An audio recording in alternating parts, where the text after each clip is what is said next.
you just abandon any precaution. You know, folks, something could happen here, and if it does, so what?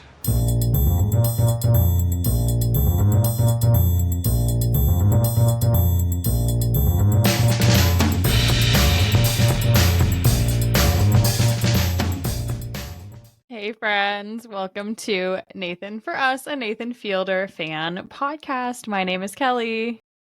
And hi, I'm Megan. And we are back once again. We took a little break last week. Apologies, we had kind of scheduled an interview and then there was a bit of a scheduling snafu, so we didn't end up doing it. But we're back this week to talk about The Curse. This is season 1. Though don't know if we're getting a season 2. Episode 5. This episode is called It's a Good Day.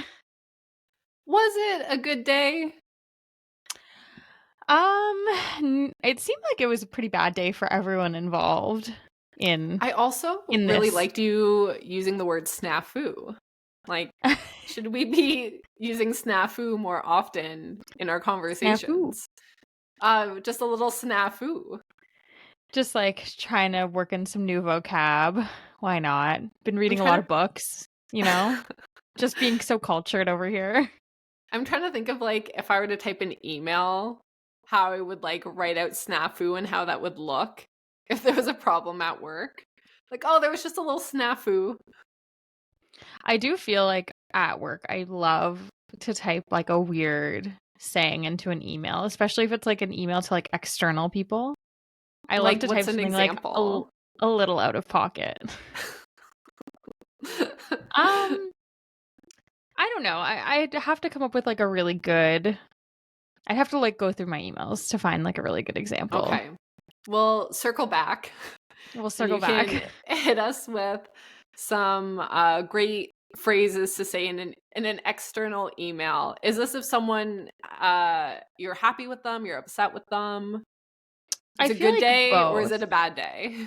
I feel like it's usually, I mean, lately it's been a bad day, but I feel like normally it's a good day. I just feel like you gotta shake it up in the corporate world sometimes. Things are boring, okay? Things are so boring. At work, no offense to any of my coworkers who might be listening. Mind your business. I'm not doing this on paid time, so I feel I can say that. Yeah. Yeah, I feel like everyone at my work has been using Noodle recently. They're like, oh, got a Noodle on it. I do love Noodle. That's a good one. Yeah.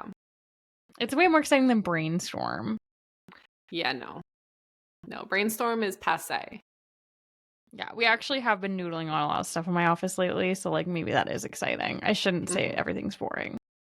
Okay, something exciting to only me that we were talking about before we got on this call.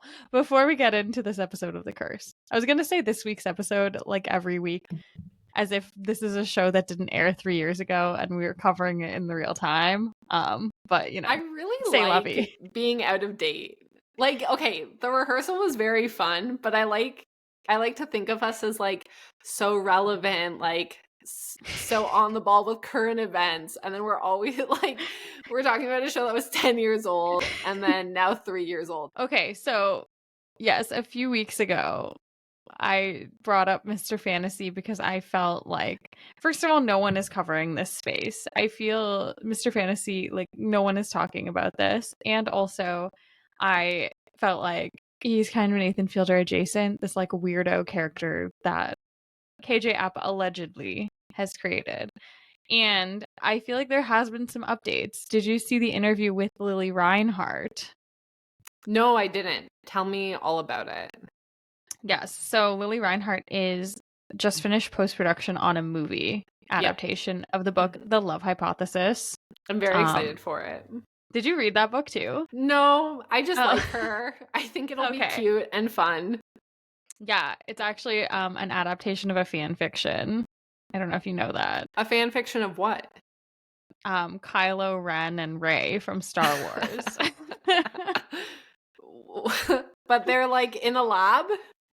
Yeah, so it started as a fan fiction and then Allie Hazelwood, the author, like rewrote it to be not fan fiction. This has actually been happening a ton lately. I could Mhm. probably do like an entire podcast about all of the like fan fiction adaptations that I've been reading lately. We should throw it on the end of an episode because I feel like we had a whole fanfic segment during the rehearsal that people really liked and were interested in. And if anybody hasn't listened to our rehearsal coverage, I think we went back and we found any fanfics that people had written about Nathan Fielder. And of course, like the most relevant one is Brian Wolf and Nathan Fielder, of course, which is very fun. Yeah, I think there was one called like Door City too. Anyways, okay, but anyway, Lily Reinhart was doing an interview and they asked her what she thought about Mr. Fantasy.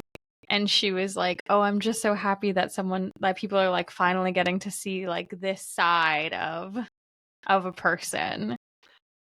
Well, yeah, I mean, if you're asked about your friend who's like pretending to be a aspiring musician, a British man with a fuck ass bob, like, do you say his name? Are you like, "Oh, I'm so glad everybody sees the side of AJ," or are you just like, "Oh, that looks like a great up and coming artist"? Up and coming artist. I don't know, but also he's still popping up everywhere on my FYP. I saw a bunch of girlies who ran into him. He did some SpawnCon with Chipotle. I feel like the Chipotle thing is so random. I don't understand. Like the whole thing is so random. You're talking about a guy from Riverdale who's dressing up in a wig with fake teeth, pretending to be a pop star, but then he also released a song that was kind of good. So, like, I didn't think there could be anything worse than one of the Riverdale plot lines, but like this is more random and obscure and somehow wilder. I'm obsessed with this. You know what my dream fan fiction would be? No. Wait, I feel like it must be connected to Mr. Fantasy. Obviously. Okay, are you gonna write it? Mr. Fantasy and who? Not. You? What was it called when you insert yourself again? Yeah, self-insert. Yeah, you self-inserting. Like a YN Mr. Fantasy fan fiction would be pretty funny. Yeah. I was gonna say I feel like it could be a good meet cute where it's like there's a hunky. I think we can call KJ App a hunky. Like he's quite hunky. I don't like know a if hunky the Bob makes like reads hunky. Okay, no, KJ Appa, not Mr. Fantasy. You're the Like, same person. The premise is there's a hunky himbo from like a teen show who develops a weirdo persona, and then maybe like the weirdo persona meets his dream girl. And then the hunky himbo has to navigate. This, I guess, is kind of the plot of Hannah Montana. No, this literally is just Hannah Montana. Yeah, it just is. Is he getting all the the good best ideas, of both worlds? All the good ideas have already been done before. Yeah. Okay, well, that was our Mr. Fantasy detour. Wait, was there an update just that they asked about him? Yeah, Lily Reinhart talked about him a little bit. She commented on a couple of his TikToks. He's been running into people in costume in like weird places, and he's still out there posting. Like he's been posting all weekend. Do you think this is going to inspire any other actors to just like make a really random alter ego and just like prance around town? I think so. Like, here's the thing with my Mr. Fantasy. As an enjoyer, did you say my Mr. Fantasy? As an enjoyer of Mr. Fantasy, I feel like I understand. Okay, him. wait. Can fans be called fantasizers? Like, there has to be something better. The fantasizers. Yeah. You can call me Mrs. Fantasy if you want. You have kind of the same hair. We're gonna need to open a gap in your teeth. Man. Oh my god, I just spent so much money at the dentist too. I should have just not done that. Okay. The thing with Mr. Fantasy and why I think it's so funny and like pure as like anything in this day and age can be is that seemingly it's not tied to like making money in any way, shape, or form. Like he did that Chipotle Spawn, which seemed like it was like mostly a joke, but like it doesn't seem like he's doing this for a role or to make any money. It seems like he's just doing it because he's making money. He's definitely making money off of this, though. I guess his TikTok's probably monetized, but like I doubt that he's making that much. Anyway, Mr. Fantasy, if you're listening, and you can confirm or deny if you're making money from this venture, please reach out. We'd love to hear from you. I feel like that's one question he definitely wouldn't want to answer. Yeah. I mean, maybe if someone in Mr. Fantasy's camp is listening, like, I'm sure he has some sort of Google alert set. What if he went to the Fielder method acting school and he's actually just copying someone else and someone else is his primary? And so he's gone full Mr. Fantasy, but there's an actual Mr. Fantasy out there that he's just copying. It's not impossible. It's not impossible. Anyway, we can talk about the episode now. I guess, yes. It's a bad day. It's a bad day for Whitney. It's a bad day for Asher. It's kind of a funny day for Dougie. But yeah, it's definitely a bad day for Dennis and Lucinda. I think it's a good day for Kara. Yeah, Kara had a fun day. But yeah, do we want to start, I guess, at the very beginning? Yes. So we meet our prospective buyers, who I believe we had met in the previous episode, or we had heard their names at least. I think we just heard their names. Yeah, Lucinda and Dennis. And so we actually meet them in this episode. And we kind of open on Dougie directing them, telling them that they need to be more interested in the house. But then he also wants them to like be skeptical. And Whitney's kind of like overstepping and also trying to direct them, being like, no, you love the house, like you're not skeptical at all. And we're kind of seeing a little more of that friction between Whitney and Dougie, I feel like, in this whole episode. Yeah, it just feels like they're directing completely different shows, right? Yeah.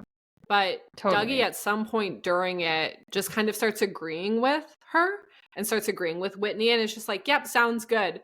So I think especially this episode, we're getting a very strong hint that they are still being recorded, they are still being filmed when they don't think they are, or when they're explicitly asking not to be. So I think really this episode is emphasizing the fact that Dougie is filming a different show than Whitney and Asher. Yeah, which I'm so interested like where that's gonna go, because as far as I'm aware, you can't just like put this kind of show out there without their consent. Or like, do we think it's all wrapped up in the original consent stuff that they would have signed for the show? I feel like because Dougie's been a producer and has worked in reality TV before, like he must know ahead of time that he's allowed to do what he's doing, or else at the end of the day they would just say, no, you can't put this out. Yeah. So I feel like they must have signed something must be included. And then something else I was thinking about, when, because I want to know, like, does HGTV know what's happening? How do we know that they're okay with it? Because you would assume that they want to film a show about houses. And I was trying to remember when Dougie got the call being told that the show was being picked up, before they could really get into the details and the nitty-gritty of the show, his phone died and it dropped. So we couldn't hear from the network what their perspective of what the show is and what was greenlit. So it'd be interesting to find out what HGTV thinks is happening, because it must be the same thing as Dougie, but you would anticipate that Whitney and Asher are also in talks with HGTV, or is it all through Dougie? Yeah, honestly, I have no idea. We did see that scene where they were on the phone with the one HGTV exec. Yeah, that's the only time we've seen the HGTV exec. Yeah, who's to say?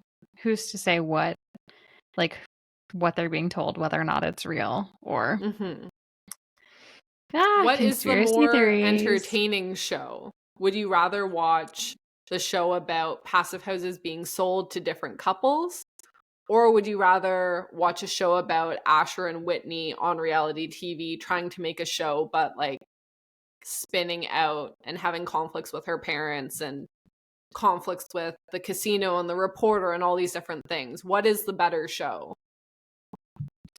I mean, like, to watch for me personally. Yeah. I mean, I do love a nice little HGTV brain off show. with the houses. Not So to like be I feel like boring, but I kind of feel like I watched that one too. if I'm turning on HGTV, I'm not turning it on to watch two people get into like a verbal domestic. Like that's not what I'm here for. I'm here to watch people like bop around a house and be like, oh, like I love how the HVAC system is blah blah blah. Yes. Yeah, I kind of agree. So I don't know where Dougie is going with this and what network this show is appropriate for, but I feel like it's probably not actually HGTV, and they probably want the cute little house flipping show. Yeah, so that's how it feels for sure. Yeah. But at the beginning, we're seeing Lucinda and Dennis walk around. Dennis is oh so sweaty. It felt like one of those times where even strangers, if they have like something really big in their teeth, like you tell them and it's seen as like the nice thing to do, like you're being a real one, you're helping them out, especially if they're being filmed on TV. This man is profusely sweating through his clothing. Can we not give the guy a new shirt?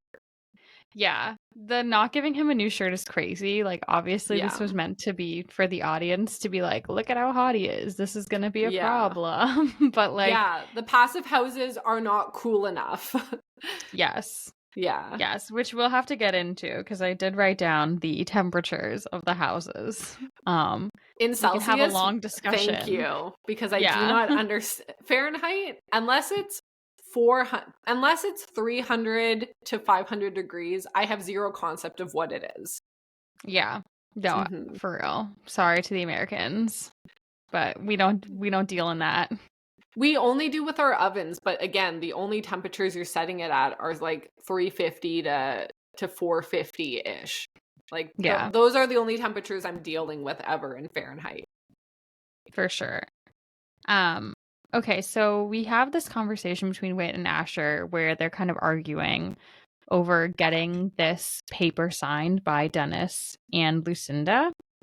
And this is where we see like Whit become very paranoid that the mic operator, Jose, was like listening to the conversation.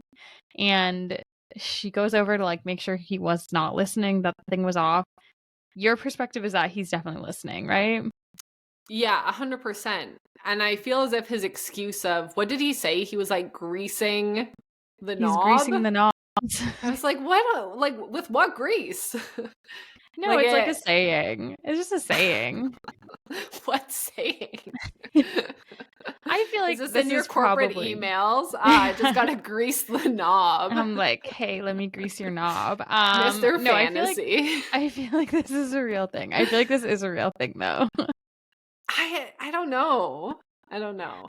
I feel like if they're not listening and they're not recording them, what is happening in this show? Like, what are we doing here if you're not secretly filming them? What's with all these camera angles?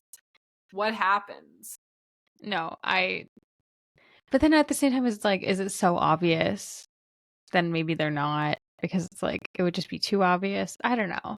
I don't know what is happening in this show.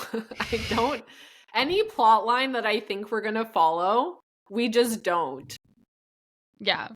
I feel like the only through lines have been like Whit's parents.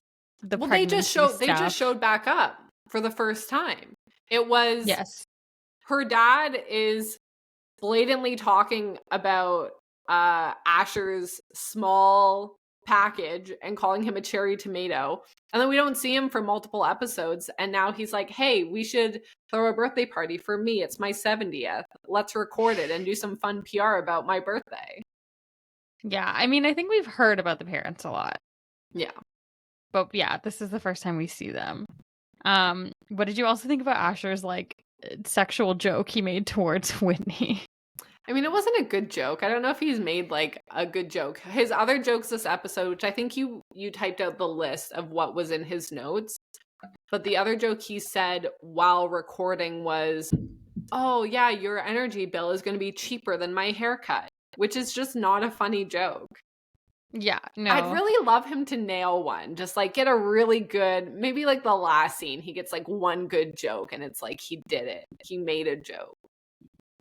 That's so sad. The bar is in hell for Asher. His corporate comedy class paid off. It's not going well. Joking. It's not going well so far. Okay, so yeah, Asher also becomes paranoid about the mic operator in this scene, which like I feel Asher should know by now. Like we saw before when they were trying to record Asher's mic, like how is he not so aware that Dougie is like so shady and weird? Yeah. Yeah, definitely. I don't want to victim blame him, but like, and he was bullied, but it's like, Asher, you're doing yourself no favors in any Yeah. of this. And maybe he should have realized when Dougie was apologizing for being a bully, and you're like, oh, I thought we were friends and we were just joking. Maybe reflect on all of Dougie's behavior because he's still currently bullying you. Literally. Literally. Like it's still happening. He told you about it. Oh my god, we'll get into Dougie more, but what a guy.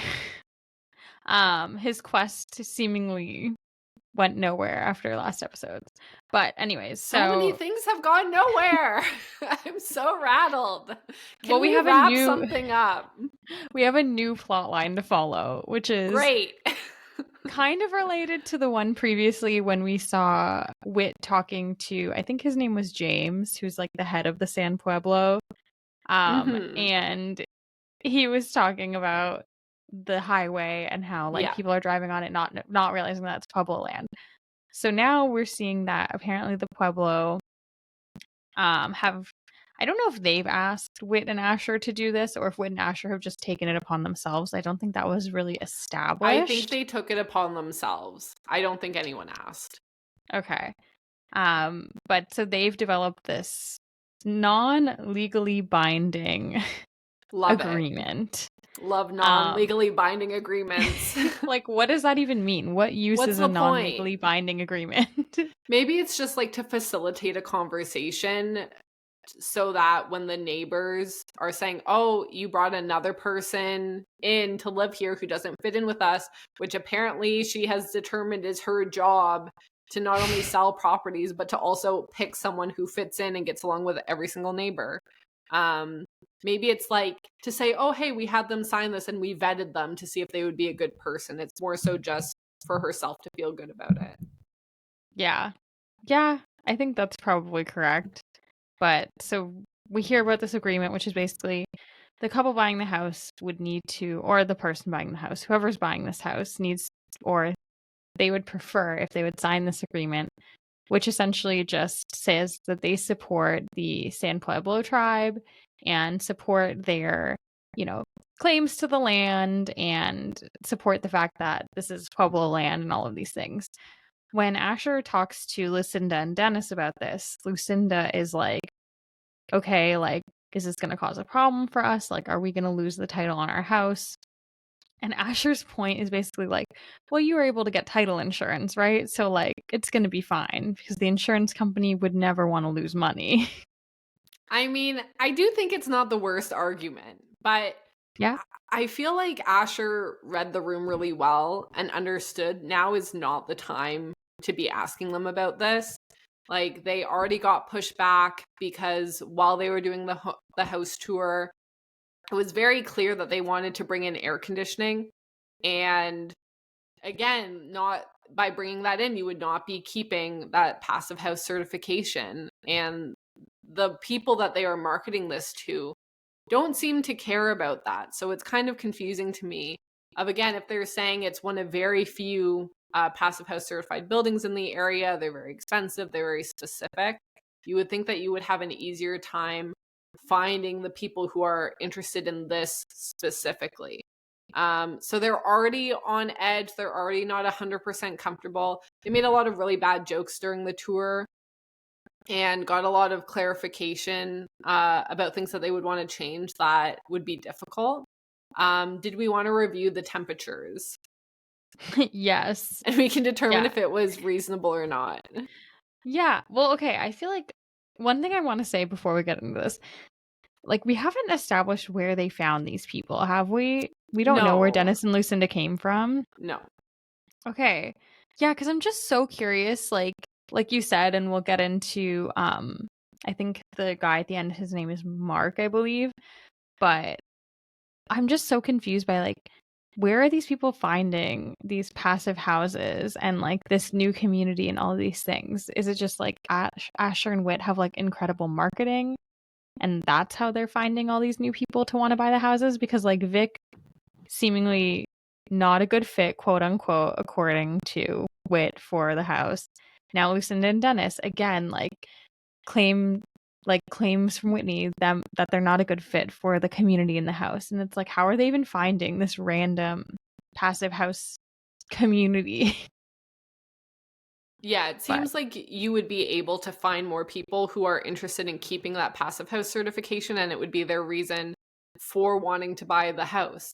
But I think maybe the demographic of people who are spending almost $1 million on a home, maybe they're looking for their house to be in a different area, and that's where the conflict's coming up. Yeah. Mhm. Yeah. Okay, yeah, I do want to talk about the cost of the house too, but we'll talk about the temperature first. Okay. So the temperatures that the house stays between. Apparently it's going to stay between 66 and 78. So between 18 Celsius to around 25.5 Celsius. Which like that I sounds would say that's fine. like 25 is warm. Like that's warm. 25 does feel a bit warm. And I think one of the main issues with the temperature is, one, it's clearly too warm for this guy, for Dennis. He's dying. He's sweating so much. You can't live like that. But also they were saying that if you even open the front door for a little bit, that it takes 5 to 7 hours for the building to regulate and get back to temperature, which is so funny because it's like almost this very physical barrier between them and the community. It's like if you even open your door for a second, your whole house is in shambles for 5 to 7 hours. And yet they're trying to find people who want to, you know, metaphorically have an open door, integrate, chat with your neighbors, you know, have a window open, wave, like hang out with your neighbors. And you can't even keep the door open for a second before all chaos goes off in your home and you're sweating bullets for the rest of the day. Yeah, and you don't even need your windows or anything open because the lighting is meant to exactly mimic the outside. Yeah, it's like you can stay inside and never see any of your neighbors and never leave your home and everything's always perfect. Which, like, seemingly this is perfect for Whit. Yes. But yeah, so I do think, like, it is a little warm. 25.5. I see. Well, I feel like it's a range. Issue. Like 18, 66 degrees would be a little bit cold for me. Yeah. You know, you want to be really in the middle of all that. Yeah, I feel like you want like 23, 22, 23. Yeah. That's what my house is set to. Yeah, I think mine's like 21, something like that. Oh. Ooh, chilly. I have like multiple cats that sleep on me. My house famously is old, and so the AC simply doesn't work in our bedroom, which is a super fun time. So in the summer, sometimes it gets up to 28, 29. Oof. Yeah. Hell yeah. So yeah, that's brother. really fun for me. If anyone wants to hook us up with a free HVAC, we will be taking it. Yeah. Regardless of if it's passive or not. But yeah, these are the joys of living in Toronto, which, okay, now I feel like we should discuss the cost of the house. So we learn, I feel like this is the first time we get any indication of how much the house costs. I think when we met Vic, we kind of assumed he seemed like fairly well off. He seems like a tech bro. He was like, whatever. So, and he was like developing some AI stuff or whatever, and he threw away that expensive stove. So I think we thought he had spent a lot. He had lots of money, Yeah. So we learned the house is $850,000. To be honest, like, I don't know if I'm just like Toronto pilled. We're Toronto pilled. One, it's American. Yes, but two, true. That's how much like every single house here costs. Like it feels impossible to get a house for under $1 million. And if you are, you're like way off in the boonies. Like Toronto's insane. Even like the GTA and all the houses. Like, it's just we've lost the plot. Everything's a disaster. Yeah. I mean, I do think the problem is like the location of their house, like as discussed. This is like a developing neighborhood. Yeah.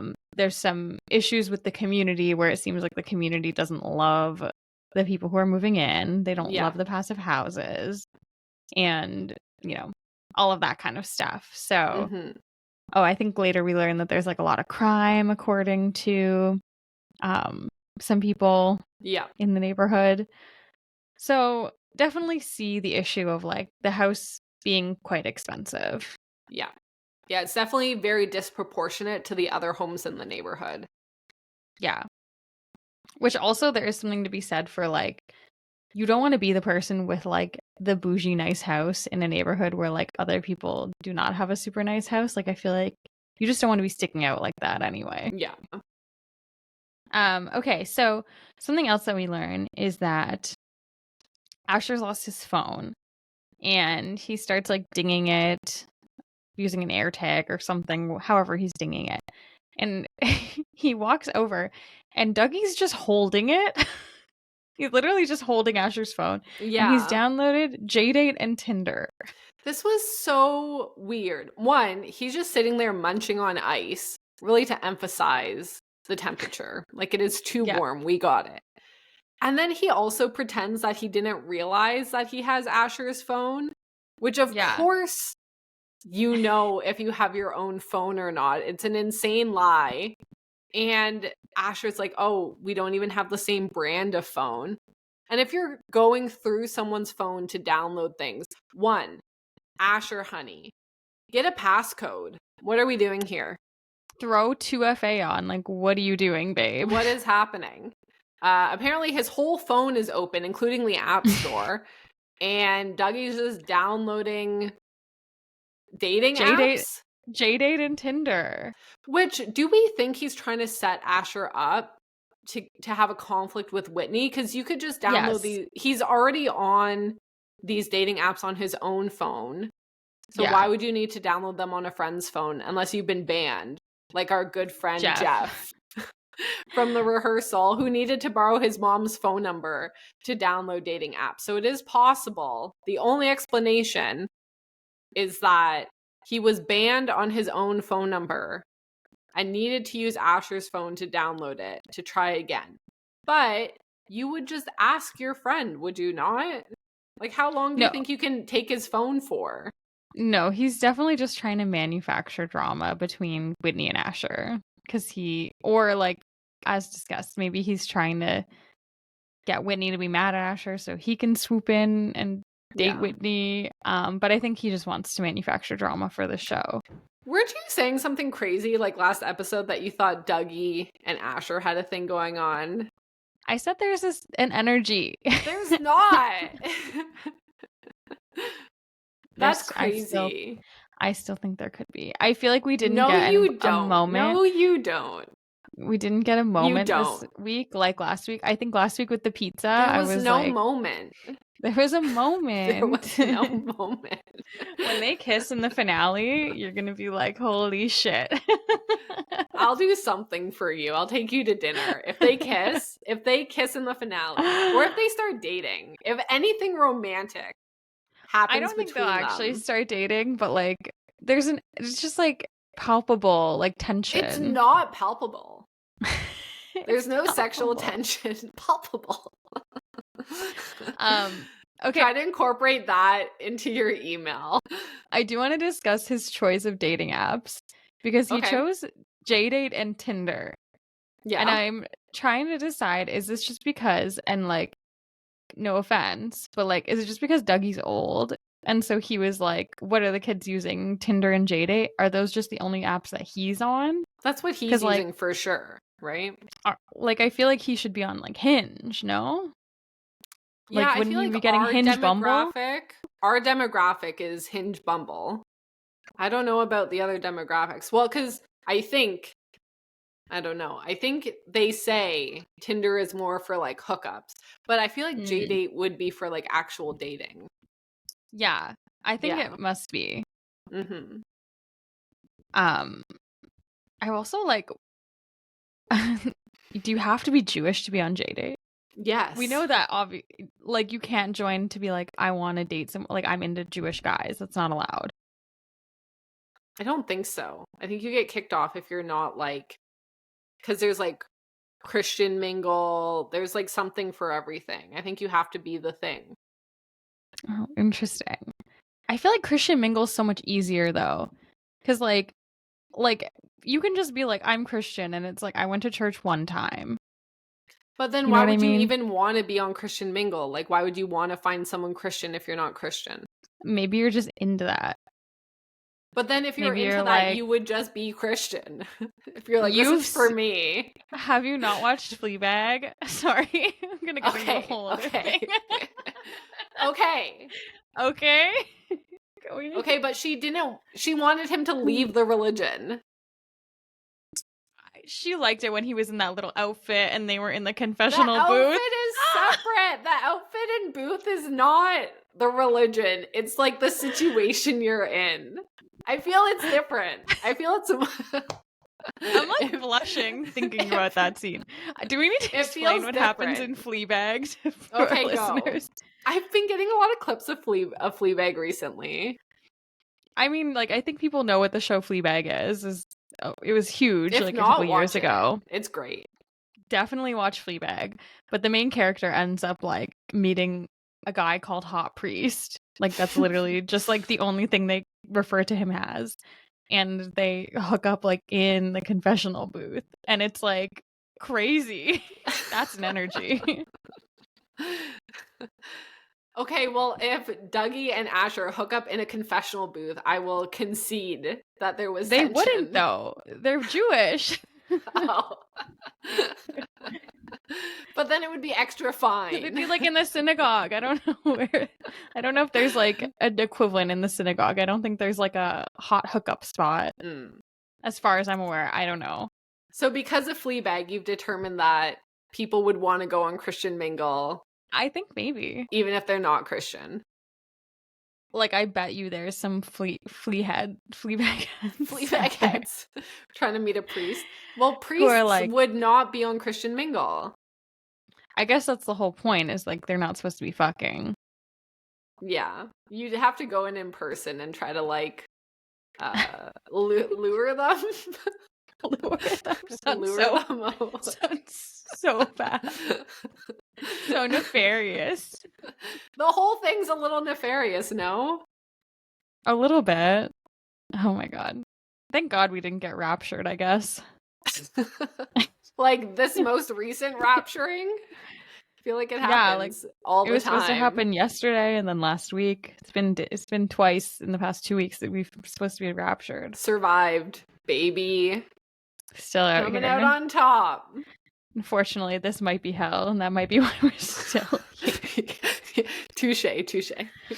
Can't dispute that one. Listen, but we've got Mr. Fantasy, so we're gonna be okay. That cannot be proof enough for you that this is not hell. That's just not. That's not it. We have beautiful art. Enough. We have beautiful art. That's not proof enough.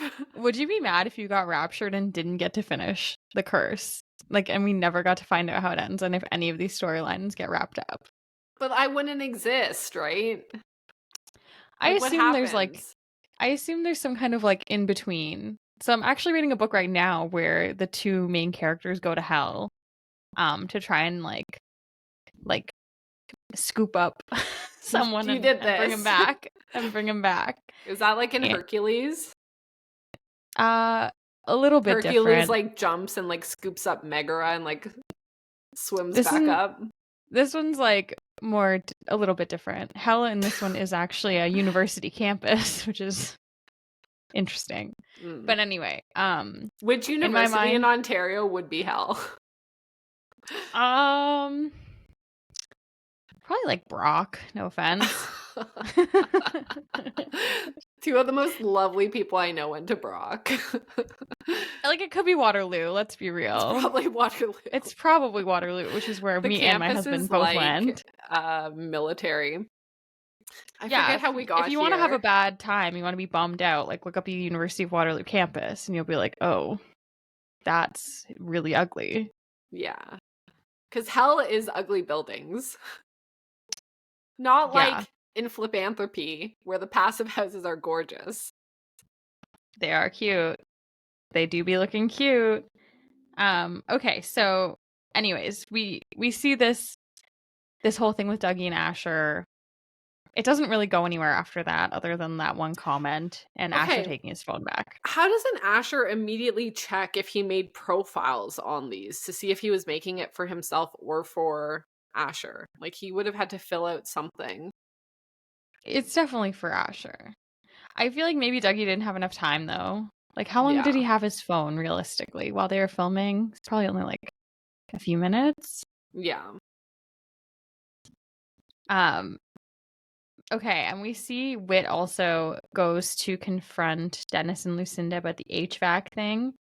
And Whitney's getting like very worked up about this whole HVAC comment. And similar to the Vic discussion when she went over to be like, hey, you can't be, terrorizing your neighbors. She's kind of like, yeah, like the house needs to be passive, and like I can hook you up with this guy to like put in HVAC that's like gonna keep the house passive, and they're just not interested at all. Mm-mm. Yeah. Again, the people who are coming to the passive house, I think they think the house is nice, but they don't care that much about the fact that it's passive. So I feel like this is a marketing issue on their end where they need to be getting passive house enthusiasts and probably incorporating them into the process far earlier. Like, what are you doing building passive houses in this neighborhood if there isn't a specific interest? And luckily, we do find a buyer who is interested in all the things that they're looking for. But it feels as if they should have been along for the process, and especially with this TV show, should have had this lined up 100% secured. Well, we know why. It's because Whitney's parents gave her the land that all the houses are on. Yeah, but she didn't As her have to little build passive project. houses. She didn't have to build passive houses. It's true, but it seems like that's her passion project. Now, something I was disappointed in, because we saw that she had copied the mirror design of a different passive house designer. And then she wanted to do like this tiled mosaic to be her thing. And then we saw the second passive house that they're showing, but it was still the mirror. I was hoping that we were going to see her new aesthetic play out. Yeah, I assume these ones were already built. Didn't they say there's like 12 houses or something too? Oh, I missed that if I did. That's a lot of houses they have to sell. I feel like they said something like that. Like it seemed like a lot of houses. Which like also expensive to build these. Yeah. Seemingly. Mm-hmm. Okay, this is when we see Asher looking at his phone as well, where he has all of his notes and the phone is called Jokes for Show. So, do we want to briefly touch on Asher's notes? And seemingly his comedy class is not going well because his notes haven't helped him thus far. His jokes still haven't really landed. And I don't think that these notes are very funny at all. Well, I think he was successful in the fact that he wrote something down like your energy bill will be cheaper than my haircut, remembered it, and executed the line, found a spot for it in the show. So yeah. I feel as if his notes app was a successful route for him to write down his thoughts and have it come out organically in the show. Was it funny? No. But I think we've also seen that some of these buyers that they're walking through the house go really weird directions with their conversation. Like we're talking about prisons for a long time. And singing songs. Yeah, we'll get to that one. But it's like, I don't know how you keep up with that. Yeah, I think actually your energy will be cheaper than my haircut. I actually think that joke kind of does fit in with like the HGTV humor. Like that seems like the type of joke that someone would make on one of these shows. Was it a good joke? No. No. But I do want to point out a couple of Yeah, let's go things that through he's written down. all of them that he's written down. Okay, be self-deprecating. I think that is I good think that's comedy good. advice. Yeah. Great. Love it. The joke that we already said. Okay, avoid race-based humor. Disappointing Good. that he needs to put this in a note. Good. I think this is a good note if you need it. Success.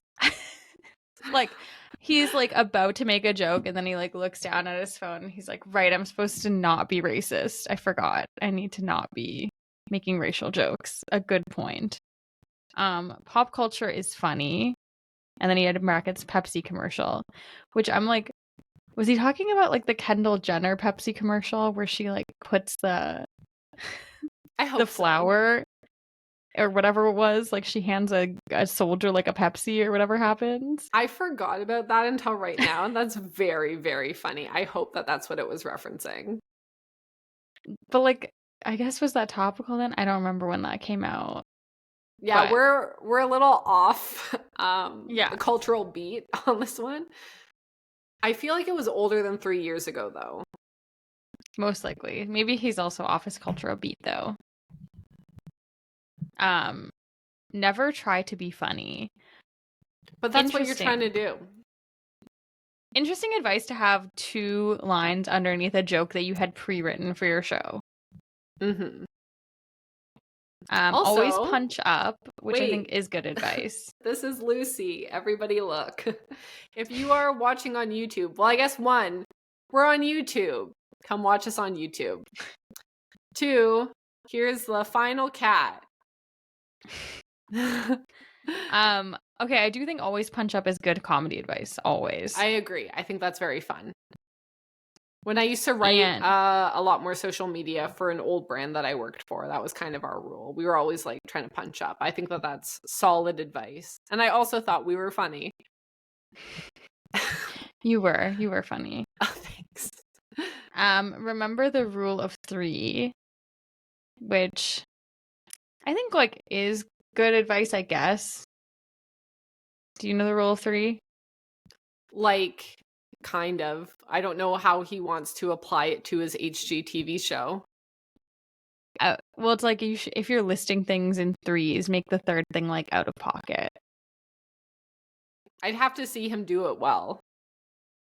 Yeah, I mean, he hasn't done any of these things that well yet. No politics. But then they immediately like have people signing agreements and like discussing the town politics, no? Yeah, but that's not a joke. That's serious, Megan. Yeah. And puns are safe. Puns are great. I do love a pun. I feel like Asher, he's trying really hard. Like, I think this really does show the effort that he's putting in. You know, he's really taken the comments from the focus group to heart. He's taken the comments from his wife to heart that, like, he needs to be funnier and show his humor more. I think the problem is, like, his humor is not jiving with the HGTV show humor of it all. Okay, and we kind of skipped over this part, but I feel like Whitney's humor also isn't great. So it was Remy the cameraman who Whitney was talking to. And I think that we're supposed to believe that they have a very joking relationship. They poke fun at each other a lot, but it kept getting a little bit too serious. And then they go, I got you. You thought I was being serious this time. But you could tell that they both kind of meant it. And it was just like a little bit awkward. And it kind of went a little bit too far. Yes, I think some of the rules that we have here have been violated. Specifically, like Whitney's clearly punching down by like making fun of her employee and his job, even though like she's trying to be like funny and jokey. Also, like she's not self-deprecating at all, which is like the first rule on Asher's list if we're thinking that this is in rule of importance. Mm-hmm. But yeah, that whole exchange was so awkward. It made me feel really awkward. I think it went on a little too long. It was like they went back and forth the one time and it was fine. But then when they went back and forth like the second time and the third time, it was like, oh my God, I want to crawl out of my skin. Yeah, I really hated it. Also, like, yeah, Whitney, that's your employee. Like, obviously, you can joke around with your coworkers, with your employees, but like not in that way, in my It was opinion. a little bit too much. It's one of those things where if you went to HR to write it down, like it'd be very difficult to dispute. You'd be like, "Oh, I was joking when I told him not to talk to me that way and to like that I'm important and all this crazy stuff." It was just very uncomfortable to watch.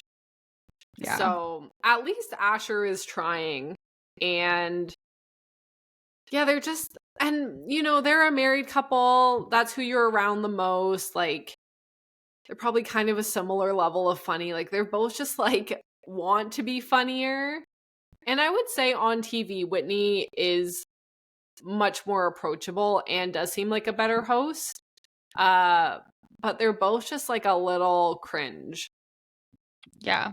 Chuggy, Mm. both of them, a little bit. A little corny. Okay, and we see at this point as well that Whitney brings that non-binding letter of intent back to Lucinda and Dennis, and she really wants them to sign it. She's like very upfront about what it is and is like, "Hey, can you just sign this for us?"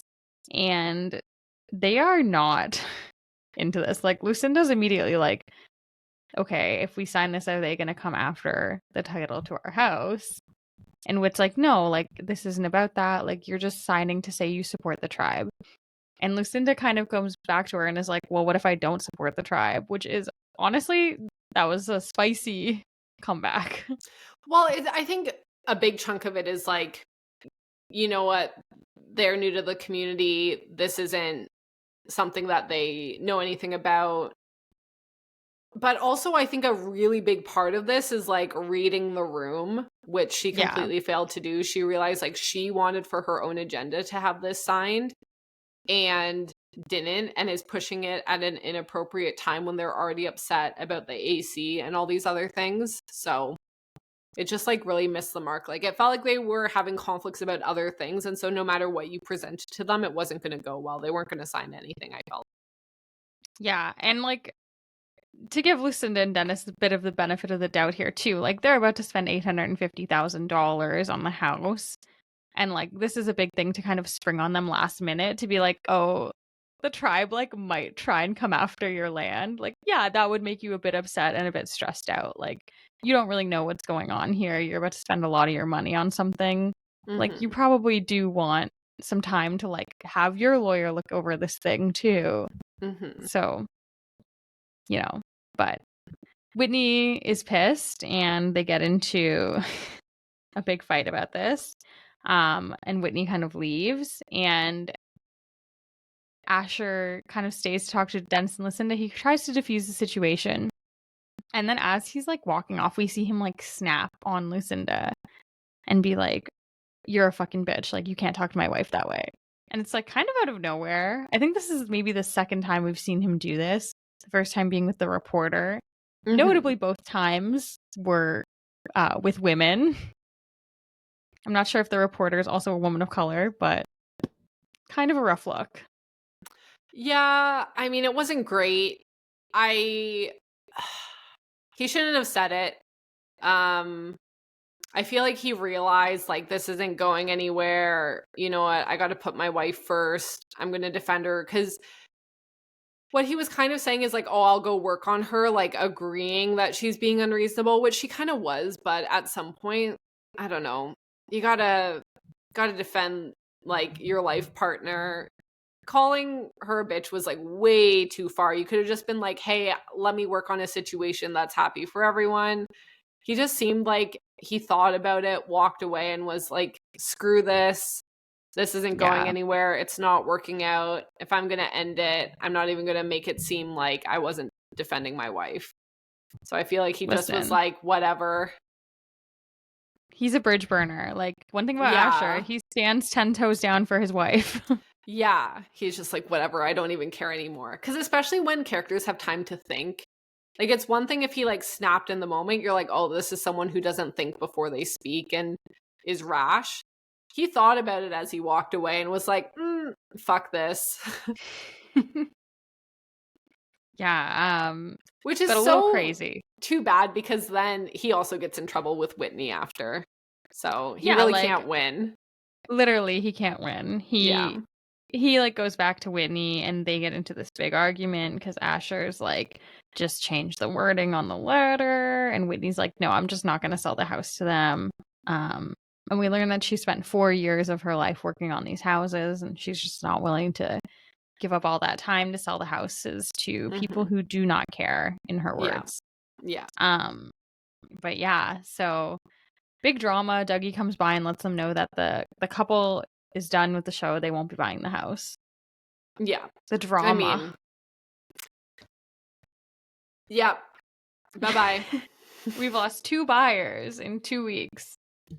Yeah, and if they have so many houses, like they do need to start selling them. But I guess to Dougie's point of when they now go and they try to find random people in the streets to pretend to sell the houses to, it's like, is your priority the show and the optics, or is it actually selling the houses?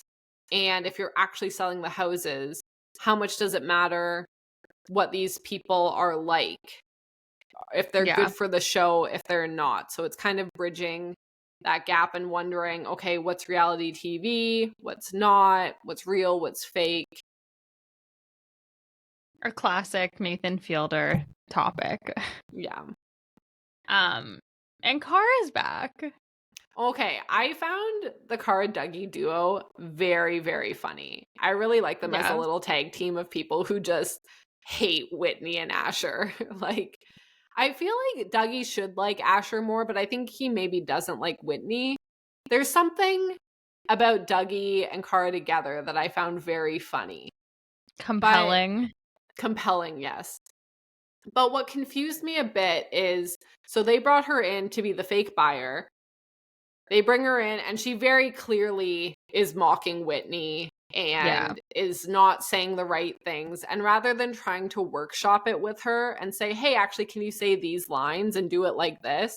They don't even try a second time. They're like, we're going to go get someone else. And Whitney tries to offer her a ride home. She's like, we're going right past your house. She says, no, I'm going to hang out here and just chill with Dougie. So I thought it was very funny that they didn't even try to get her to do it differently. They were just like, oh, no, you're not into this. Let's go find some random people off the streets. And then she decided to just chill with Dougie all day. Yeah, I'm like so confused. Like, what could she have seen in Dougie? Is it just like, like, does what's she maybe even Dougie doing there? Why agree to this if you're not gonna even pretend that you actually like this house or like Whitney and Asher? Yeah, what are her motivations is a really good question because I think it's still very unclear. And Dougie, are you not the producer? Are you not supposed to be talking to her saying, hey, okay, that was funny. Like, you and I will laugh about this. But, like, let's go in there and get this done and say you like the passive house, but act like you know a little bit more and ask these questions and do it in this way. Like, okay, take 1 didn't go great. Let's do a take 2. You came all the way here to be on the show. Like, take 2. I don't get it. It seems like Dougie's just so like done with the whole Whitney like kind of overproducing of it all, and like Whitney and Asher just like fucking up the show at every chance that they get, that he just like doesn't care anymore. Yeah, because at some point when Whitney starts suggesting things, he's like, yeah, whatever, sure. Yeah. Do it that way. I'm going to go chill with Cara. Yeah, I feel like he's just done. Are we getting a Cara Dougie hookup? Is that coming, or is this platonic? I feel like they're like a funny little duo. I don't want them to hook up, but I think that their shared fake friendship with Whitney and Asher, but like want of them to fail. Like, they clearly are kind of pretending to be friends. Yeah.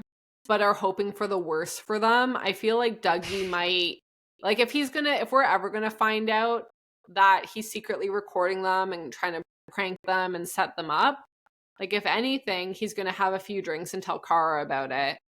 That's true. Maybe that's how we find out before the actual footage gets revealed. If it does, if that's what he's doing, like, this might be a confidant that wouldn't go and tell them about what's happening. So maybe that's her plot point or reason for being there right now, for them to become friends and for us to find out more about what's happening through him telling her. But other than that, I have no clue why she's there. She hasn't signed the agreement for her artwork being in the houses. Her artwork is definitely in the houses. So if she doesn't sign it, what happens? Do they have to refilm? I think they have to refilm everything. So doesn't she just get more powerful the more they film and she doesn't sign it? Yeah, I think like, yeah, but you could just edit over it. Like today, you could just edit a different picture over it. Yeah, you could like edit over it. It'd be like a little annoying for like this kind of production, I feel. Yeah. But yeah, I guess my issue is like, yeah, what is Kara's motivation as a character? Because we know she's this artist. Seemingly she wants to be successful in her art, which would make you think, wouldn't she just sign the agreement? But it's like, does she hate Whitney so much that she's like willing to not get the exposure from this show and not sign the agreement just to like spite Whitney? And then also, I'm like, she keeps coming up. Like, she went to dinner with them. She's coming and doing this like so-called favor for Whitney. It's a little bit giving like Mariah Carey, why you so obsessed with me? No offense. Like, she just keeps showing up in like these things that Whitney's doing. I don't understand, because then she'll act super offended or confused when Dougie's saying, "Oh yeah, Whitney loves you. She's so excited you're here. She said you guys are really good friends." She's like, "What are you talking about?" Yeah. It's like, if you don't like her and you don't want to be friends with her, then just don't. Yeah, but just like don't do this favor for her. It's so weird to keep hanging out with someone and then just being awful about them on the side. Like, I will have Whitney's back for this. It's like, just leave her alone then. Don't involve yourself. Yeah. Like, it feels unnecessary. Like, Whitney is trying to work with her and trying to like help her get exposure. Yeah. I don't know. It's all weird. Everyone hates everyone. No one likes each other. It's all terrible. It's a bad day. Yeah, it's a bad day. So we see that Whit is going out on a little adventure with Tanya, a character that we haven't really gotten to know at all. Mm-hmm. But kind of while they're going to go do some street casting, they have to stop at the plaza that we know the coffee shop and the jean store are at, because someone apparently stole a pair of jeans from the jean store, and Fernando was able to kind of keep them contained until the police came. And Whitney is like pretty upset over this whole thing because she's like, we don't need to involve the police. Like, don't worry about it. If someone steals jeans again, just charge my credit card, which is wild. A wild thing to tell your employee to do. Okay, I'm also confused. Like, is the jeans store her employee? Like, I think they're like the landlord, but that doesn't mean she owns the jeans store. I'm like under the impression that they're running the jeans store and the coffee shop.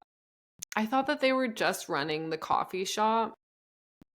But I think in the first episode, she's just the landlord of the jeans store. I think in the first episode, they talked about how they were trying to revitalize the area with like the jeans store and the coffee shop. Yeah. Do you immediately pretend a bunch of jeans got stolen and just charge her card? Yeah, definitely. Yeah. Definitely. Like, just crazy. Poor Nola. She's in a weird situation now, too.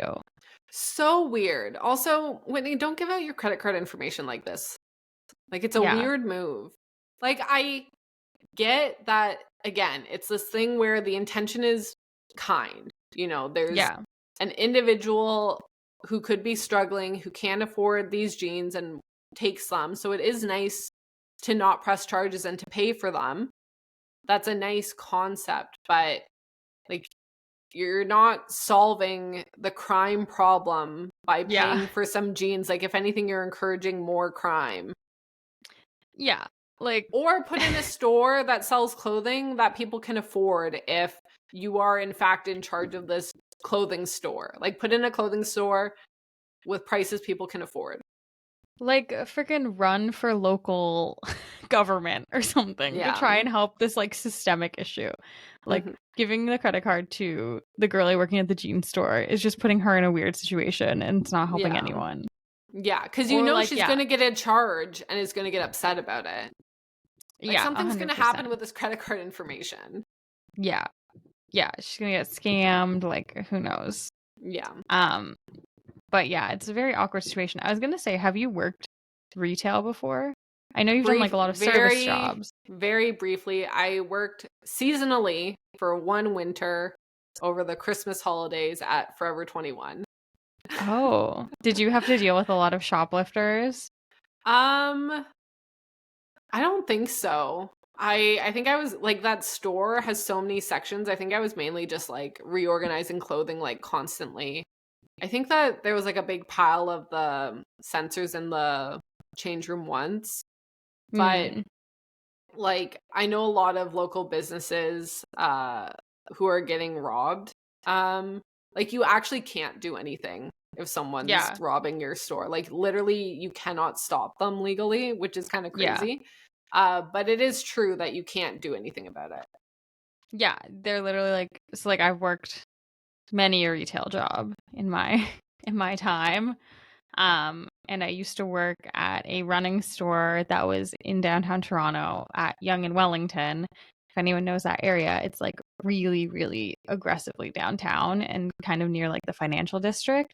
And we would get people shoplifting all the time because the store was set up in like the dumbest setup I've ever seen, where it was like our checkout till was like behind a wall, so you just couldn't see the front door, period, if you were behind the checkout till. So if I was like checking someone out, someone could literally just run in the front door, grab a bunch of stuff and run out, which is what happened constantly.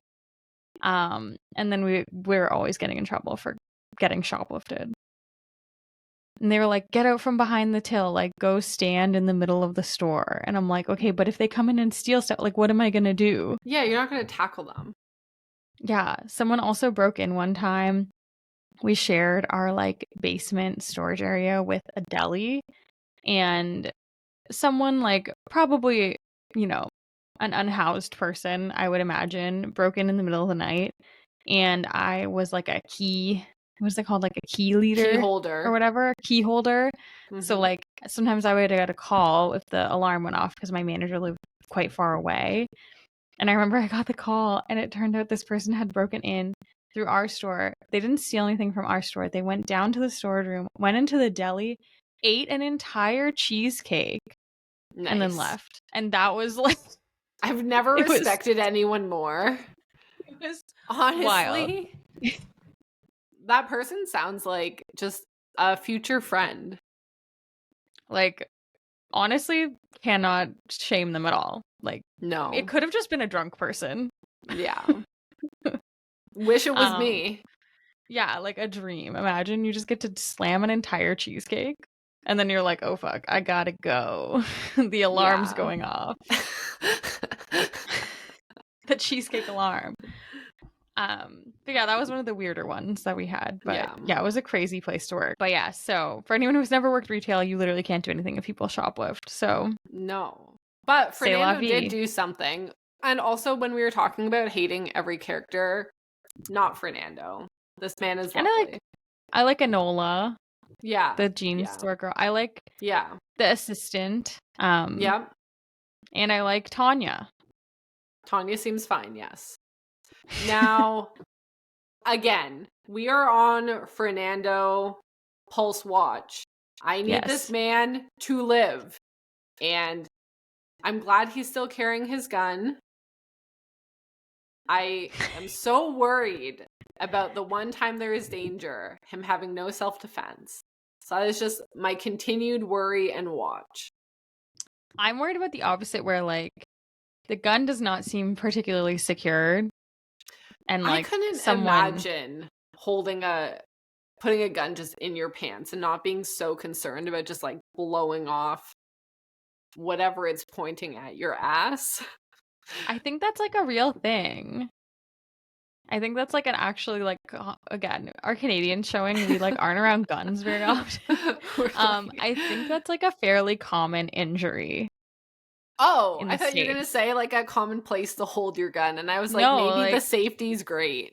I think like it's a common thing that happens. Do a lot of people They'll get shoot their ass themselves blown off. in the bum? Distress Center of Greater Toronto. Okay, well that's not okay. Some stuff's coming up that's not what I had wanted to Google. So I'm gonna not open that. I think it said it didn't know what I meant by bum. So Like, be like, okay, accidental gunshot in to pants? Like butt. accidental If I stored my gun in my back waistband, is that dangerous? Statistics. Okay, well, I have two different articles have come up. One from July 30th. Proper gun safety is paramount. Waynesville Police David Adams said after his apartment responded to an accidental gun discharge in his rear in a Walmart parking lot. Likely place to be shooting yourself in the ass. Yeah. In the Walmart parking lot. And then there's another one here called Woman Shot in Buttocks by Her Own Gun During MRI Appointment. What? I think this happens. But how during an MRI appointment? She had concealed the weapon which the MRI machine triggered to fire during an exam. She kept the... That's crazy. No. Don't do... That's insane. I closed that so fast. That's crazy. Can't you like not even have tattoos or something to get an MRI? Like you think you can have a giant metal gun? I mean, I think you just have to like, don't you have to take out your earrings and stuff? I think that's the main stuff. You have to wear a hospital gown. So it's like, yeah, how was it? Where was she hiding was the gun? In? Just in her panties, I guess. Oh, I like that you thought of in her panties, and I was like, in her butt. You were like, she shoved it up her butt. No, like between the cheeks. She's like holding it. She's clenched. She's like, I keep getting these really bad cramps in my glutes and I don't know why. And the doctor's like, yeah, you gotta stop clenching that gun up your asshole. You gotta stop, girl. Don't think we understand guns. I don't think so either. I don't think she does either because she had it on her person in the MRI. And also, how strong is your thong? It's holding up a gun. Like in any situation. And how are the doctors not noticing? It would definitely stick out. God. Where was this? Do you have a location? Sorry, I have to go back. Woman discharges gun during MRI. I have to like look this up again. So crazy. This is honestly really wild. Like what people are doing to each other is insane enough. Like at least don't do it to yourself. Yeah, it just says this report was filed with the FDA. So it's unclear. It was in America she was somewhere. Already at the hospital.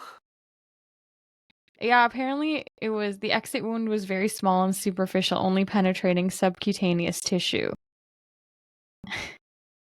Very nice. Insane. I'm never gonna get over that. This is the craziest headline I've seen in a minute. This is from 2023. Very topical to the episode. Oh yeah. Yeah. I don't think we understand how to conceal a gun. Yeah, like I just like, why would I be concealing a gun? Like, look at me. I'm like, I can barely look after like my phone. I'm like dropping it. My little butterfingers. Like, why would I ever be holding a gun? I can.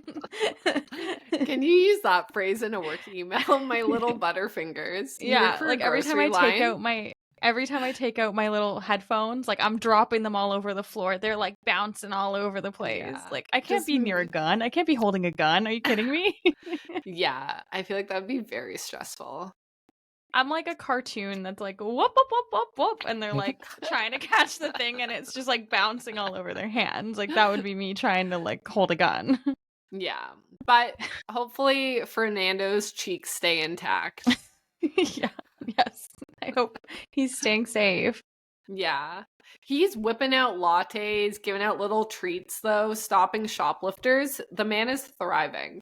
Yeah. Oh my gosh. Oh my god. When he gave them the little treat, I was so excited. I'm like, Whit was Yeah. not excited enough for that. No, although she is like, charge my card 200 for the jeans, babe. Yeah. Crazy. Yeah. But I would love for Fernando to find like a love of baking through this and baristaing and to like be the one to start baking the little treats. Like instead of staying out all night as security, he's like staying up till like the wee hours of the night practicing his like phyllo pastry. Is that not just the subplot of the bear? Well, I was thinking of the guy from Game of Thrones who Oh, was a yes. baker on the show and then became a baker in real life. True. I was thinking of, I think Marcus, right? Is his name in the Picked baked goods, not violence, friends. Yeah, honestly, the world would be a better place, Yeah. I think. Okay, so we see Tanya, she's doing work. Mm-hmm. She's trying to get people to cast. She's trying to cast people for this show. We see her approach one couple. They do not want to be on the show. And then Whitney picks out this handsome man who she spots. He's like sitting at a little table with his girlfriend. And then she also spots a woman who's wearing a red hat and has a baby. And so she really wants Tanya to cast both of these people, but she wants them to be cast like as a couple together. And they're just not down for that. Normal reaction. Okay. The way my heart would burst into open flames and completely shatter if someone saw my boyfriend and was like, I'd love to cast you for this TV show and a couple with this other person because you're such a gorgeous man and like you just need to be paired with someone else. The way I would just openly weep. Oh my god, yeah. Like so upsetting. My ego would be shattered. But I like that he was like, no, if you want me, like, I'm going to stay with my girlfriend. You can cast us as a couple. I'm not going to be a fake couple with this random other woman with a baby. Because, like, your family and friends will see you in this show and be like, oh, who is this new woman and baby? Okay, but also getting into this later on when we see them filming the walkthrough and the girlfriend is like, oh, we'll make an offer, the three of us, and is pretending to be pregnant. I'm like, are you not worried about all your friends and family seeing this? Yeah, they seem to be very worry-free. They're just not as concerned as we are. Like, I guess you could just tell them, like, oh, they made us play it up for the show, but they seemed very unconcerned. Yeah, I mean, maybe good for them. Also, like, how much were they getting paid? $200? I guess that's a fun afternoon. That's what she upped it to, but I think maybe this couple was so enthusiastic that they didn't even need to offer that. Oh. Like, I don't know how much they ultimately got paid. Like, they might have just wanted to be there. What did you think of the casting of the handsome man? Fine. I don't... He seemed handsome. And she had two-tone hair, which was kind of cool. Like, I thought that they looked like an interesting couple. Yeah, I thought it was great. They could own a passive house. They seemed very good at delivering lines. Yeah, I don't understand why they had to be split up. Like, just because they wanted to have the real baby. But, like, I'm like, also on HGTV, there's always, like, random people who are just buying a house. Like, why do you need to have a family with a baby? Yeah, I did. And again, this is me just thinking about the rehearsal season 1. But I loved how they included some, like, laws about casting children in film and TV. I was like, Nathan Fielder's not coming to play. He's been down this road before. He will take an adult and put paper mache on their face to disguise them as a child first. Thank you. Yeah, I'm like, we never saw that baby in the little bassinet, so we don't even know if that Mm-mm. was a real baby. It might have been a robot, for all we Yeah. know. Yeah. Although Nathan was kind of carrying the baby and Oh, like, right, yeah. joking with it. Goo goo gaga with the Goo goo baby. gaga. Yeah. They had a cute little moment. Yeah, I It's did think very he was. clear he wants a baby. Yes. Yeah, Yeah. I think he was doing good work with the baby. Yeah. Good baby work. Yeah. Punching up. The jokes were landing. They He were was not killing it. racial. No. Important. Yeah. Okay. So at this point, Whitney's parents randomly show up This as is well. so funny. They just cruise up and are like, we're going to throw a 70th birthday party here. And Whitney was like, hell no. It's Yeah. like, walk away, get out of range of the cameras. I don't think she took her mic off. And I don't know how No. far they can go. But inevitably, this will come up if we think that they are, in fact, being recorded. Yeah, Shelley wants to throw this party, and within this conversation, she also reveals, or Whit also reveals, that she only came back from California because her parents promised that these properties would be hers, and she like really has like a very, like, the only way to describe it is like privileged crash out over She the threw an properties. absolute fit. Yeah, she's just like whiny hissy fit. But, okay, on the flip side, her parents' reputation is horrific. Yes. It is very bad. And they know that they're seen as like slumlords in the newspapers, and they're already having this alleged conflict with the news reporter that we just haven't seen again. And so them just showing up while they're filming, like, that's probably a discussion that they should have already had. And their PR team, again, is sending them there because they think it'll be good PR for them. So it's kind of bad on everyone's part. It's like the whole birthday party thing is really inauthentic. Again, it's just your PR team trying to pick up some good juju from like your kids' show. Yeah. But she doesn't want all of your slumlording messing up her passive house show. So they're all bad. And nobody actually cares about the birthday, which is sad. I know. Poor Paul. He just wants to have his 70th birthday party. Yeah. I also feel like it'd be kind of weird to like throw it at one of the houses, which is seemingly what they want to do. When it's like you're trying to sell the house and like you're going to be throwing this birthday party at the house. And they're doing it for PR. So like they want it filmed. It doesn't make any sense. It's a bad plan. It's a weird plan at the very least. Yeah. But I couldn't imagine my parents just giving me like enough money to buy 14 houses. Yeah, To, whatever like, it was. Here is a giant career. Here's like Yeah. a generational wealth. And you're going to scream at them to like take a hike. I think you could muster up a calm conversation explaining your perspective. No matter if they gave you a bunch of houses or not, like, you try to resolve things calmly, I think, in most situations. And I think optically, she's always trying to like be calm. And so for her to like lose her shit on her parents was like, it was fun to see her lose her shit a bit. Yeah. Two things. One, is the 70th birthday party coming back? Are we going to see this plot point again?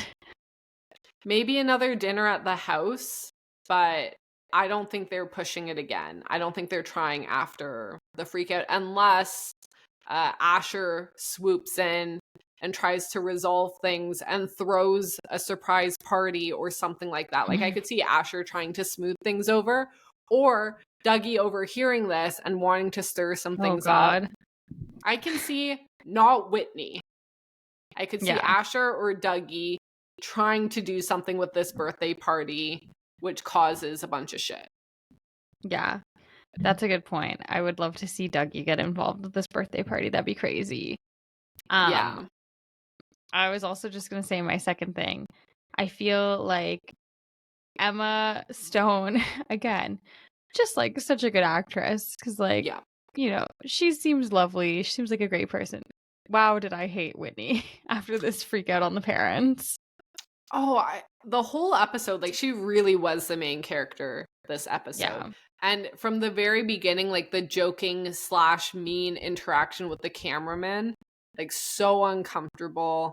Just the whole time, again, everyone's very unlikable. Yeah. Except for those people that we said before who we do like. Yeah. All Also- the people we do like.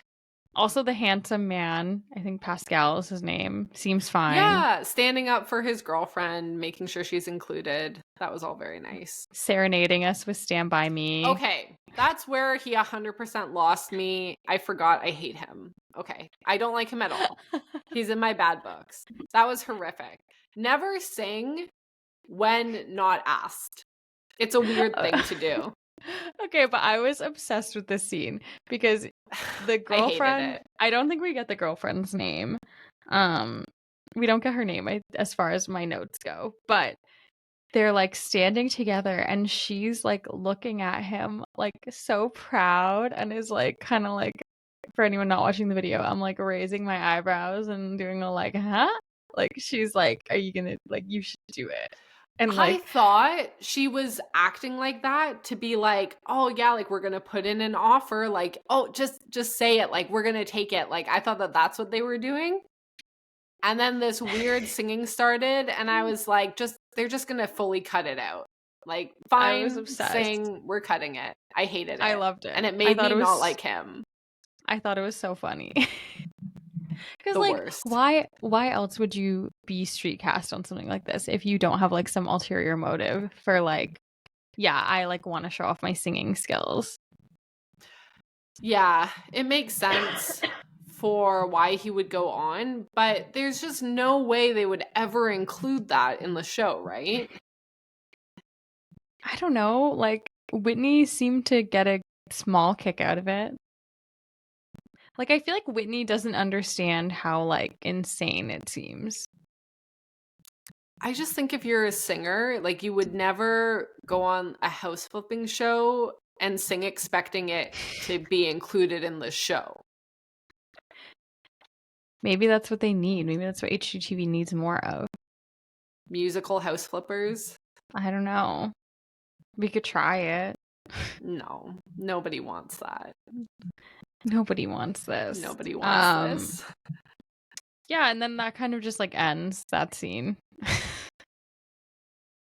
But yeah, as discussed, they will make an offer for the three of us comment, and then them being like, okay, let's shoot it again and not have you like touch your tummy was also like, it just feels also a little icky considering like Asher and Whitney just went through a loss of a pregnancy and now they're like, yeah, just like pretend to be pregnant, it's fine.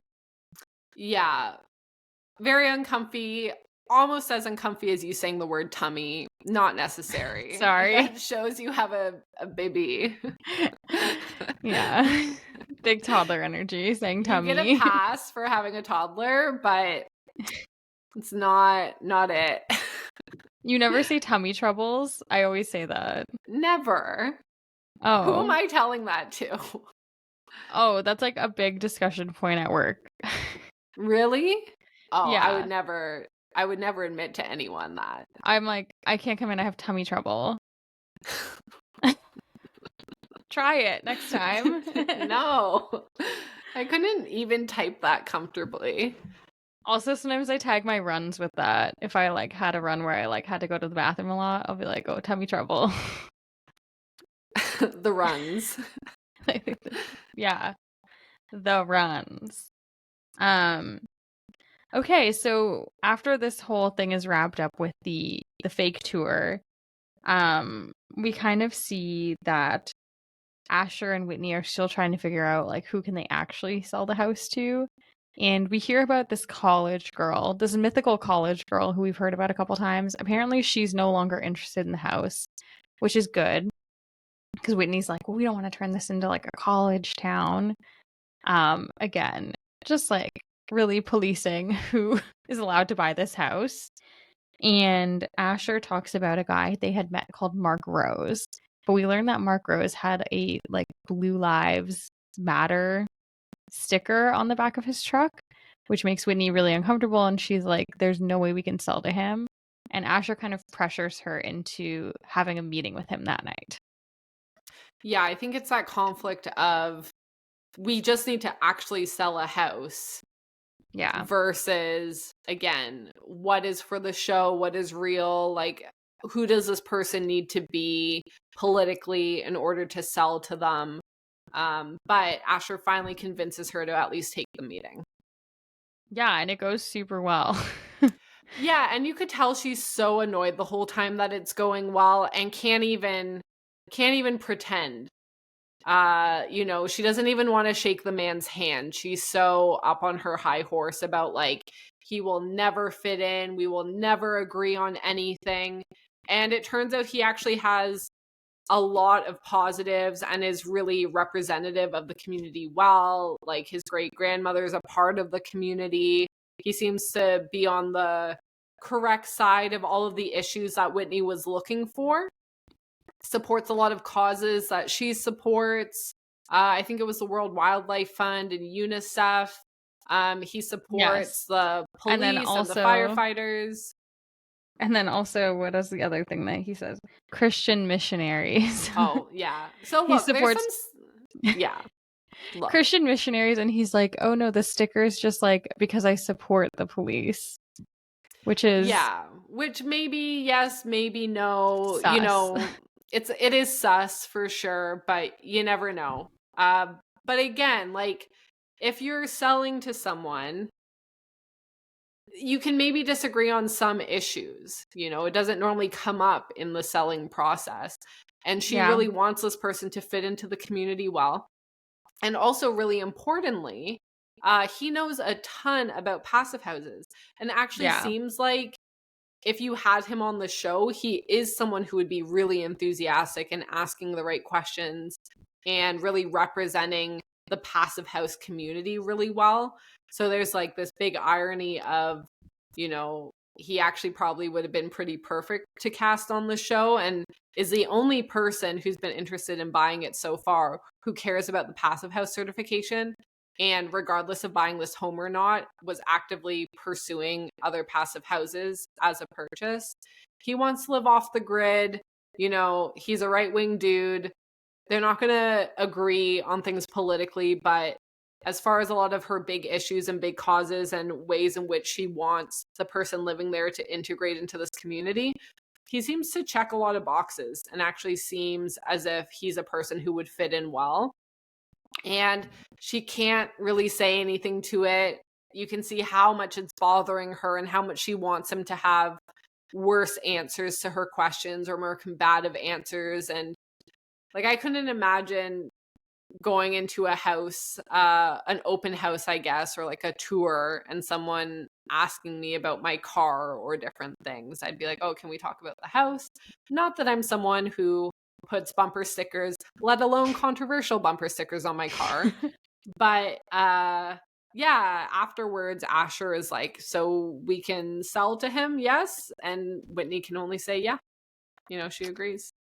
Yeah, I feel like they did such a good job with this whole scene because like we see the car pull up and it has like all of the stickers and you're like, all the things like you don't want. Yeah. But then also like he has a World Wildlife Fund sticker on his car. So then you're like, oh, that's a little bit like, okay. And then like even when he's like talking to them, I feel like he's so like enthusiastic and nice that you're like, oh, he seems like a chill guy. And then he says like the Christian missionary thing and you're like, it's a little weird, but like he really is into the house. And it's kind of like, yeah, I don't know.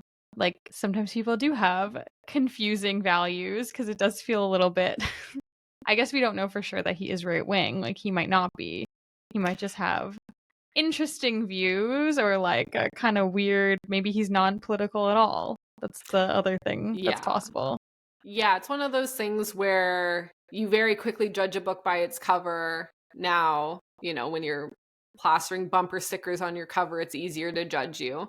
But people can be gray and in between. You know, you can disagree on some views, you can agree on others. And she was just really ready to be combative and to want to hate. And so she had to bite her tongue, which was very funny to watch. Yeah.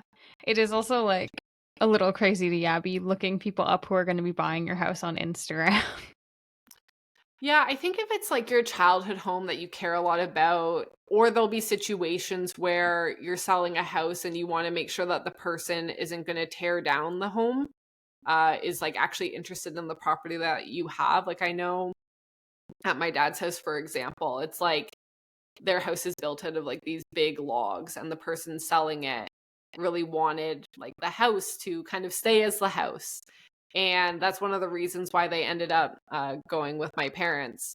But that's like a situation where you don't want it torn down. So you might look into and ask some questions about what people are going to do with the property.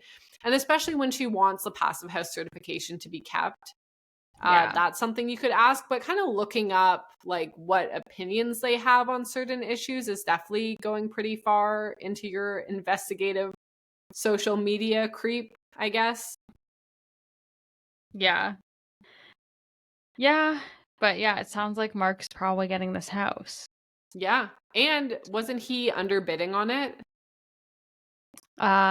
Was he? I can't remember what they had said about his bidding. But... I think his bid was a little under. Oh, so maybe we'll see a little bit of back and forth with them. I could see Asher getting spicy about that once again. But we'll watch this space to find out if Mark is able to buy the house. Yeah, I mean, Asher seems super enthusiastic about selling it. So I think he just wants to like move on. They probably have a bunch of these properties. They want to like get through this and get through the show. Yeah. Directly after this scene, we see Nathan Fielder's bare ass for like a second. Blink and you'll miss it. Probably unnecessary. Do we feel that this added to the scene in any way? I guess like not really. I see why it was in, like just because of like where the angle was, I guess, and like for the realism. But I don't think it was like, we didn't need it.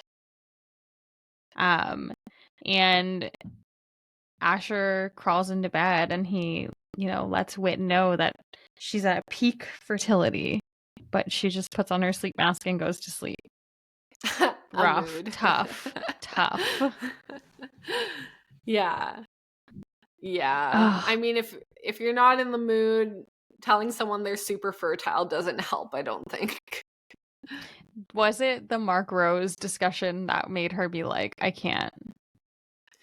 I think they just need to be on the same page about if they want kids or not. They're clearly not. Asher wants a kid. I don't think Whitney does at this time. They just need to discuss. Have a big girl discussion. Yeah.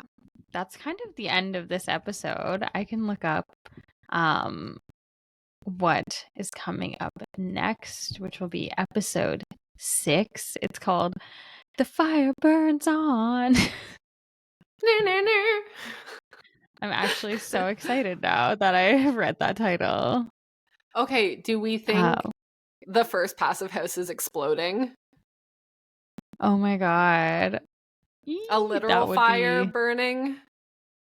Is it the fire of the really reporter wanting the story? Is it the passion in their relationship burning on?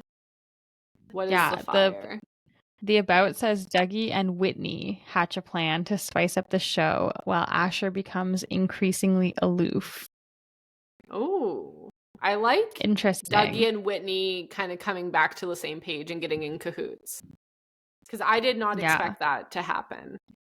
No, them being on the same page for anything seems shocking. No. And how are they going to spice up the show? Like, I just feel like also their values don't align super well. Like, Whitney so cares about all of these social issues and like making sure that, she looks really good in terms of like the public eye. And she wants to make sure that people know she's like not associated with her parents. And then you have Dougie who's like, I'm going to tell everyone I meet about how my wife died because I was drunk driving, but also it wasn't my fault because I was cursed. Yeah, it's a weird vibe for the man, for sure. Yeah, I'm interested to hear how he wants to spice it up. Yeah. I hope we see the guy from the Fire Burns On promo. I hope he comes in. Oh my gosh, that would be so funny. That would be pretty funny. Bring him back.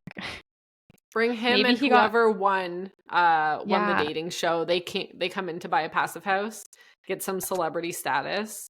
Synergy. It's perfect. Cross network, except his show never got picked up.